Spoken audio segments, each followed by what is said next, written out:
NASA.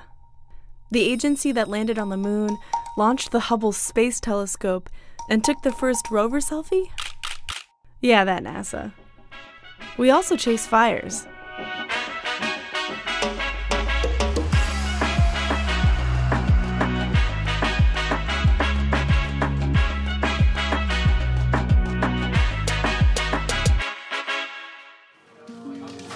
This team is in the middle of a recovery operation.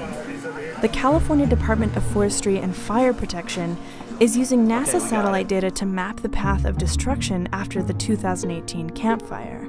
NASA has the tallest fire towers, with our satellites looking down from space, catching images every day and every night. We're often the first to detect and then share information about fires, especially fires that are burning in remote locations. That's where we can come in and provide a much better picture.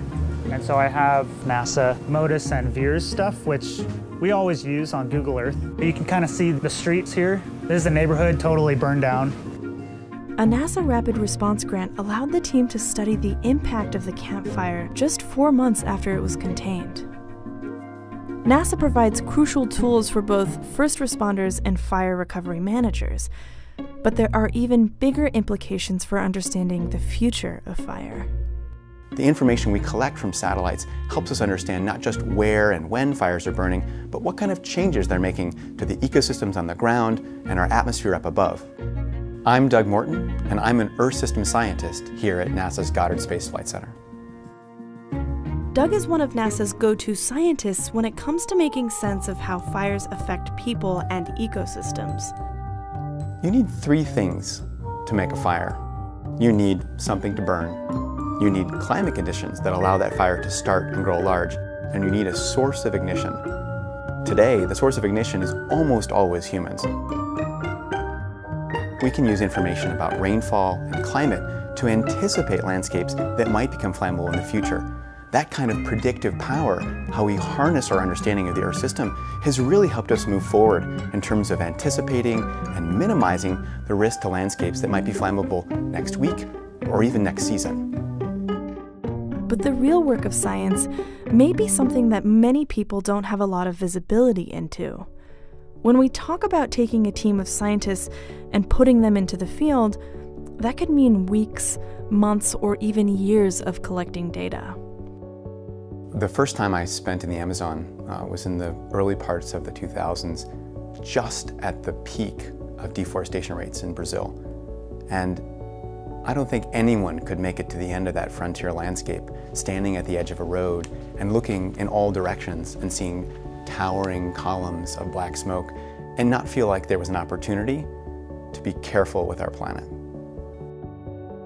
Fires have been burning across the southern Amazon, an area where I've been working for the last 20 years. And so people have looked to me to explain, is this normal? One of the things I can do as a NASA scientist is I can go back in time. Our data record allows us to literally compare activities that are happening every day with these same days and the same kinds of conditions in previous years. From space, we're mapping fires across the entire planet, and that often takes us to remote locations. And the best way to partner and understand those remote locations is with people who live and work in those communities. So that's what we did.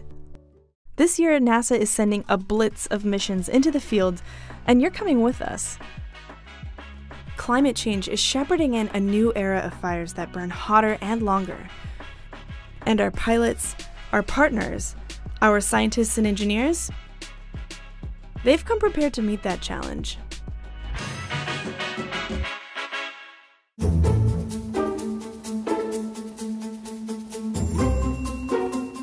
Some of my days have been 14, 16, and 18 hours. We don't hesitate to meet challenging conditions. You know, you can tolerate a lot for a day or two.